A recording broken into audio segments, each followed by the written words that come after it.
Hey, good afternoon, everyone, or afternoon where I'm at, anyways. This is Gabriel again. I want to react to Derek from Myth Vision, actually, coming up with a couple of videos responding to some of the material that Joe Schmid has been talking about in his recent big conversion.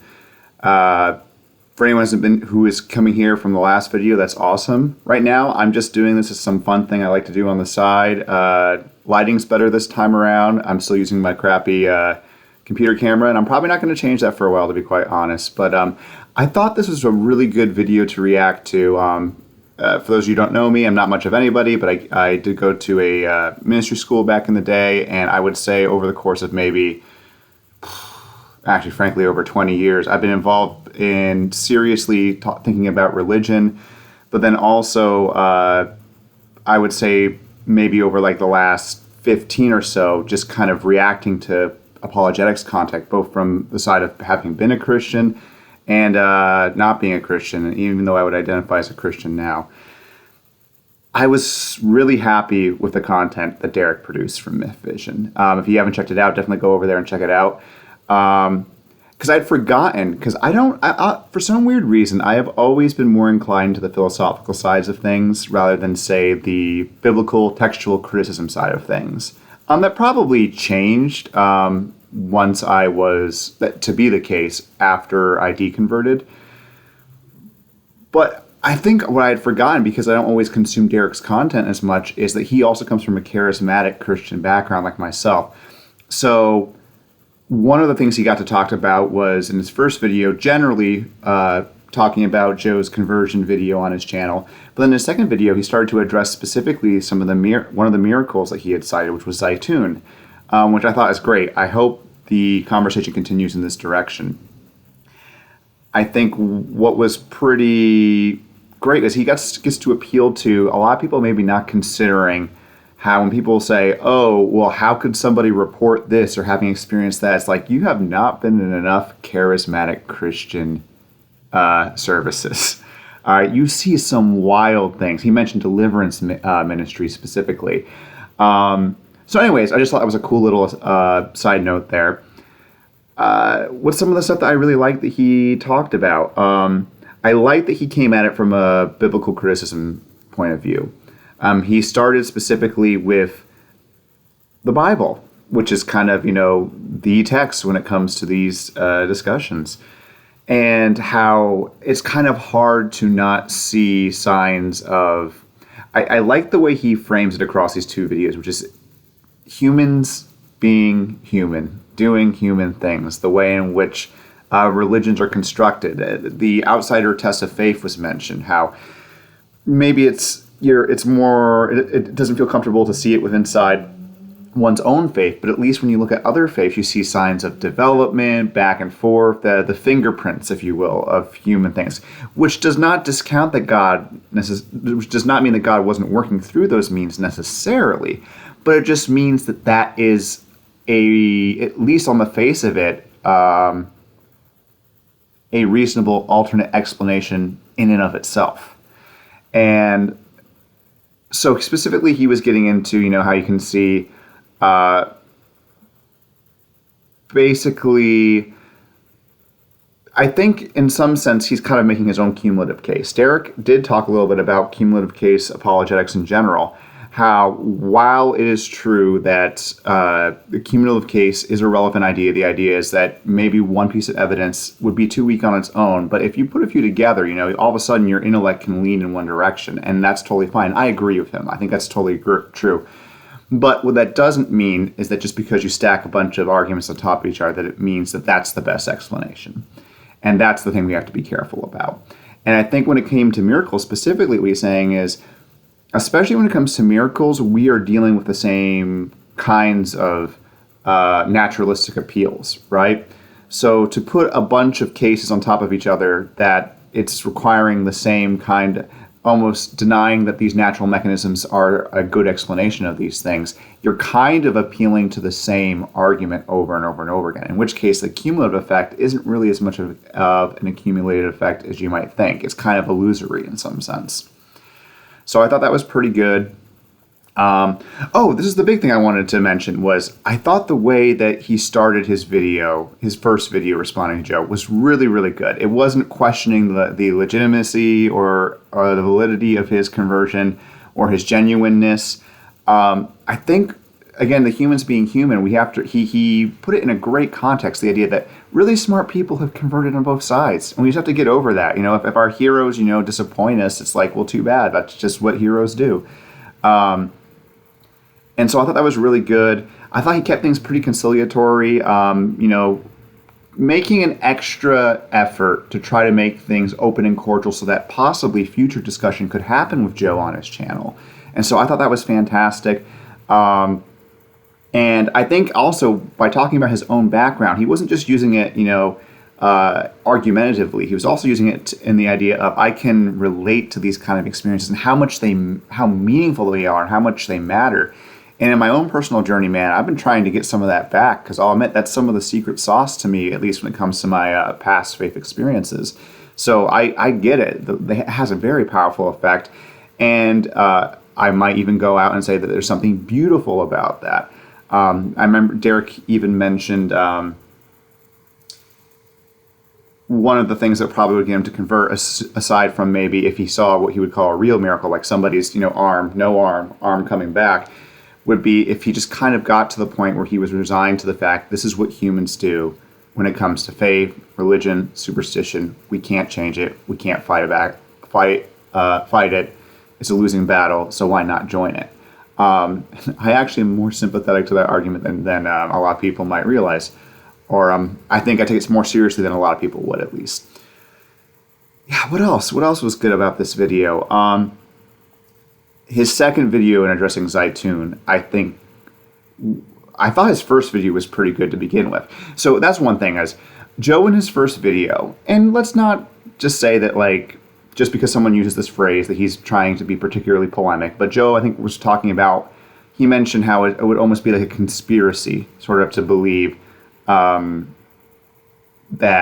all of these miracle claims kind of had some sort of natural explanation. And that relates to my point, I think, about the same mechanisms being applied to. Just the fact that you can say Christianity is this, and Christianity affirms all those things, and therefore it's a simple explanation, is not a great response to the fact that something has a lot more moving parts does not make it any less legitimate. That should be obvious. The truth is oftentimes complicated. And simplicity, we got to be careful about that because oftentimes it should be simplicity basically once we're kind of at a deadlock. Simplicity in and of itself should have very limited value when it comes to evaluating our beliefs. Especially when we have good evidence for all these complex moving parts. There's not just one psychological phenomenon at play when it comes to religious experiences. Like even someone who's religious, who is reasonable, basically has to come to accept that there's a lot of people who come to believe things they don't agree with through these same kinds of through these shared types of phenomenon being appealed to. And in some cases, Derek made a little bit about this too. One thing I would comment is he mentioned miracle reports and miracle claims from other religions. And I'm really glad he did that, by the way, because I actually like the way he kind of framed it, which is oftentimes what I thought is if I was going to take miracles seriously, I kind of at one point had two kind of thoughts about it. One, which is that one kind of nice explanation of all of it is if we're seeing these things happening across multiple cultures, multiple different faiths, multiple different belief systems, is that there is a good natural explanation that would explain why it's happening in all of these things rather than having to defend more, say, miracle claims in a Christian context and downplay others outside of a Christian context, which I would argue apologists kind of have to do to some extent.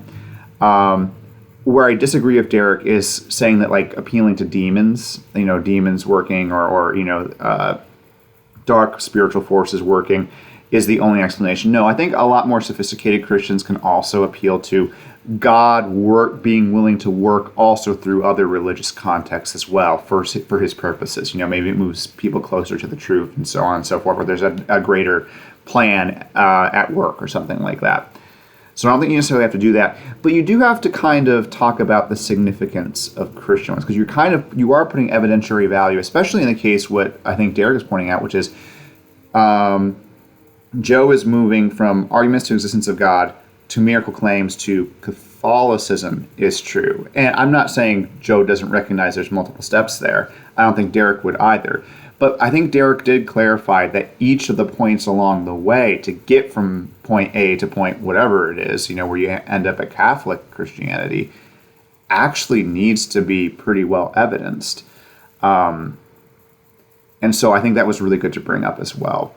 And I mentioned there was two kind of good explanations for possibly miracles. One of them was that, a natural explanation. But the other one is like a more generic sort of supernatural explanation, which explains is, well, it's not it's not so easy just to say it's just, Christianity is true, because there's all these other things happening in these other religious contexts and other beliefs. And so there could be different spiritual forces at work, maybe one unifying spiritual force that isn't as dogmatic as Christians would like it to be. So there's other explanations for that as well. I think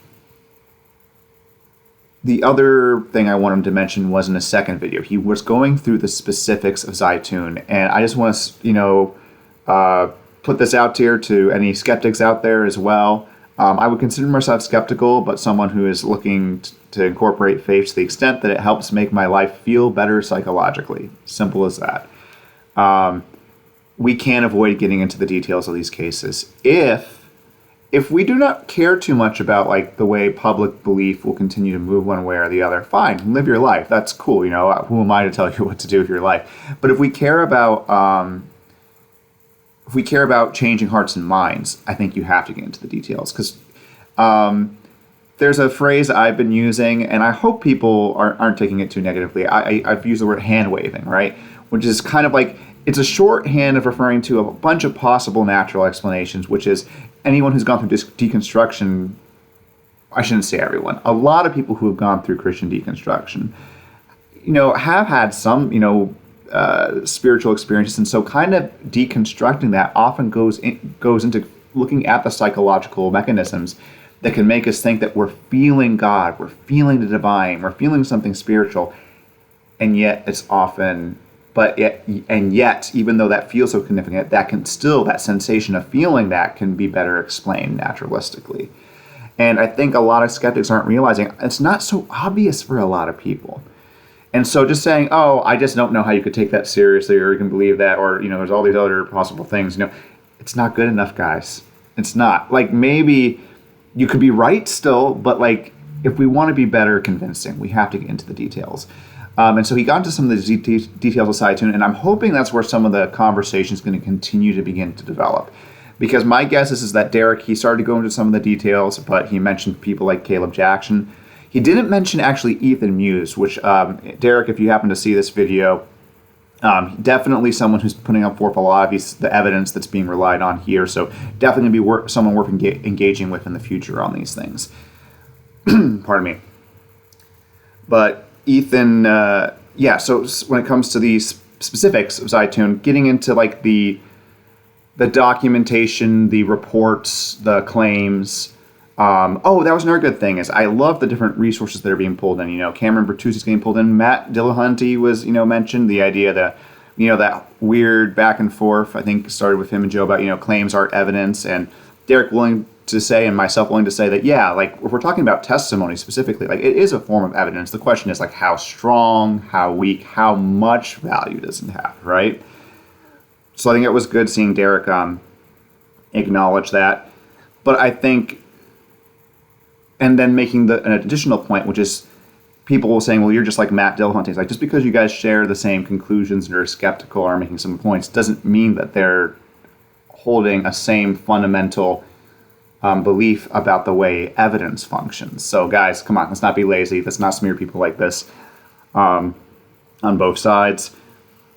I think when it comes to Zetun, I'm hoping people like Caleb Jackson are willing to get into some more of the details. I think a couple of big points he mentioned was, like, where are the police reports? You know, it was talked about, you know, the police investigated all this stuff, and it's like, can we reasonably be skeptical about how seriously this was done? I think one point that he probably didn't highlight maybe as much as maybe I think it was worth highlighting is he mentioned the possibility of hoax, but also just that natural phenomenon, kind of this coincidence, if you will, could work. I could see in the initial reports where someone was saying they were worried there was a female on top of the building willing to jump off. What if it was a worker? What if it was a nun? And this thing just blew out beyond proportion, and so they're like, oh, well, I'm not getting in the middle of this stuff. And then the way that lights can appear either from the building or from areas around the building. And then I think one of the best parts highlighted by Derek, and I really think it's worth, if you, again, watch the videos, guys, the way in which motivated reasoning, suggestion, how powerful this stuff can work when it comes to, I like how he made the point about later appearances of Marian apparitions and what was filmed versus what was reported. And I think this is super, super interesting because if we're seeing what doesn't look like a figure and looks like lights on camera, and people are reporting seeing a figure, some sort of human-like figure, we have evidence that people can see something that's actually much more mundane based on what's documented on camera versus what people are actually seeing because of some other psychological things that are at work. And this is where, again, I think our charismatic backgrounds, you know, I made a joke in a comment to somebody where it's like, I remember when at least some evangelicals, I don't know if you guys remember this, got all excited about this glory cloud in some sort of worship service where I think, I don't even remember back, but I remember I wasn't very convinced at the time, but some sort of like smoke machine and the way the light was hitting and it looked like this, and then, like, everyone in the audience just starts cheering and clapping, and I'm just like, man, the power of people who are looking for something to find something, whether it's there or not, is incredibly forceful. And I think we need to take that seriously. And the point being is, Derek making the point is, we don't need to appeal to conspiracy to explain these things. We just have to say that there's a bunch of possible natural phenomena that can explain these things. And the fact that we aren't saying it's definitely this particular set or order, right? In one sense, like, I'm thinking of Apologia right now, the way that he makes his minimal witness cases against the resurrection. That's not the only way you can construct this. And so I think people should do this when it comes to the resurrection case. I think I remember Bart Ehrman in his debate with William Lane Craig. Very poor quality video, but worth watching. Poor video quality, but still worth watching. And he comes up with, like, off the top of his head, an explanation that's more probable than an actual resurrection. And I thought it was actually low-key pretty darn good. And so, like, we should get more into the creative enterprise of possible scenarios. It's like, yeah, you might say that people believing these things is due to a lack of imagination. So let's supply the imagination. Let's try to work some of this stuff out, guys. I'm hoping they'll be able to have a good conversation about this. I think this is important. I think Joe's making the rounds. His interview with Matt Fradd has come out. He's gone into some of these miracle cases with some of the stuff that I've been willing to go into. So let the conversation commence, guys. I hope to continue to see more about this, and I feel like a lot of skeptical apologetics has become pretty dormant, except when it comes to low-hanging fruit on some of the... I have more love for new atheists than a lot of people do, so I think people should stop, maligning them so much. But I do think that there's a sense in which some of them are stuck back in the 2000s, and some of the content kind of reflects that. And so I'm hoping for some better content that's a little bit more relevant to the current moment that we're in. Let's see what happens. Derek, I think you did a really great job. Great way of starting, and I'm hoping to see more. All right. Thanks, guys. Bye.